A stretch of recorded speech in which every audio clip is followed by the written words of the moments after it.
श्री कृष्ण और भीष्म पितामह में क्या समानता थी। भीष्म भगवान कृष्ण के बहुत बड़े भक्त थे। वह हमेशा से जानते थे कि कृष्ण स्वयं नारायण हैं। भगवान श्री कृष्ण और भीष्म पितामह दोनों ही में आश्चर्यजनक रूप से कुछ समानता है, जिन्हें जानकर आप हैरान हो जाएंगे। हालांकि यहाँ यह कहना जरूरी है कि भगवान और इंसान की तुलना नहीं की जा सकती। यह तुलना नहीं, बल्कि दोनों के ही जीवन की साम्यता की बातें हैं। पहली समानता, दोनों ही अपने माता पिता की 8वीं संतान थे। भीष्म गंगा और शांतनु की, तो श्री कृष्ण देवकी और वासुदेव के 8वें पुत्र थे। दूसरी समानता, दोनों ही सर्वश्रेष्ठ धनुर्धर थे। श्री कृष्ण के धनुष का नाम सारंग था, भीष्म के धनुष का नाम वायव्य था। तीसरी समानता, प्रतिज्ञा के प्रति दोनों ही दृढ़ प्रतिज्ञ थे। श्री कृष्ण ने युद्ध में शस्त्र न उठाने की प्रतिज्ञा ली थी।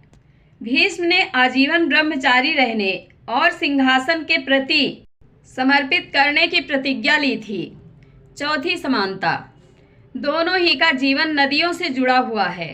भगवान श्री कृष्ण का बचपन जहाँ यमुना किनारे बीता, वहीं भीष्म का जन्म गंगा किनारे हुआ था और वे गंगा के पुत्र थे। पांचवी समानता, दोनों की ही मृत्यु बाण से हुई थी। भीष्म पितामह के शरीर को जहां बाणों से छलनी कर दिया गया था, वहीं भगवान कृष्ण को एक शिकारी ने पैर में बाण मार दिया था, जिसके चलते उन्होंने देह छोड़ दी। छठी समानता, दोनों को ही पांडव प्रिय थे।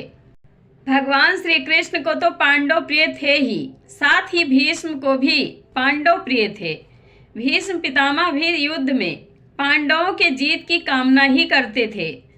सातवीं समानता, दोनों ही एक दूसरे का बहुत सम्मान करते थे। एक और जहां भीष्म भगवान श्री कृष्ण का बहुत सम्मान करते थे, वहीं श्री कृष्ण के मन में भी भीष्म के प्रति सम्मान और आदर का भाव था। आठवीं समानता, महाभारत में दोनों के ही संवादों को ज्ञान ग्रंथ की श्रेणी में रखा गया है। एक और जहां श्री कृष्ण और अर्जुन संवाद को गीता कहा जाता है, वहीं भीष्म और युधिष्ठिर संवाद को भीष्म नीति कहा जाता है। नवीं समानता, दोनों ही युद्ध में दो पक्षों के केंद्र में थे। एक और जहां भीष्म कौरवों की सेना के सर्वे सर्वा थे, वहीं श्री कृष्ण पांडवों की सेना के सर्वे सर्वा थे। जय श्री कृष्ण। आप लोगों को यह जानकारी कैसी लगती है, कमेंट बॉक्स में अपनी राय अवश्य दें। धन्यवाद।